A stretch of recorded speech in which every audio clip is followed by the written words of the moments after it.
the time to study and prepare himself, to learn what diamonds looked like in their rough state, and since he had already owned a piece of the African continent, to thoroughly explore the property he had. Before looking elsewhere, all of his wildest dreams would have come true. Now, the thing about this story that so profoundly affected Dr. Conwell and subsequently millions of others was the idea that each of us is, at this moment, standing in the middle of his or her own acres of diamonds.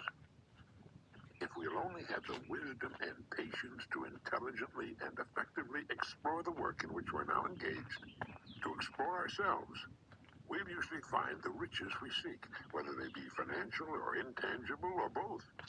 Before we go running off to what we think are greener pastures, let's make sure that our own is not just as green or perhaps even greener. It's been said that if the other guy's pasture appears to be greener than ours, it's quite possible that it's getting better care. Besides, while we're looking at other pastures, other people are looking at ours. There are few things more pitiful to my mind than the person who wastes his life running from one thing to another, forever looking for the pot of gold at the end of the rainbow, and never staying with one thing long enough to find it. No matter what your goal may be, perhaps the road to it can be found in the very thing you're now doing.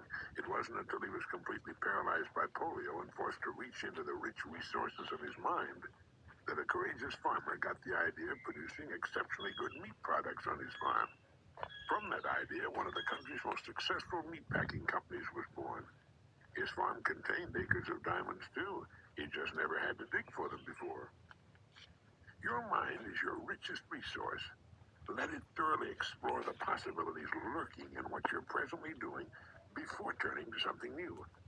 I say that because there were probably good reasons for your having chosen your present work in the beginning. If there weren't, and if you're unhappy in the future, well, then perhaps it's time for some serious exploration.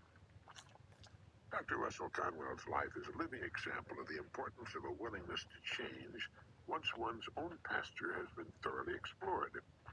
I said that Dr. Conwell began as a lawyer.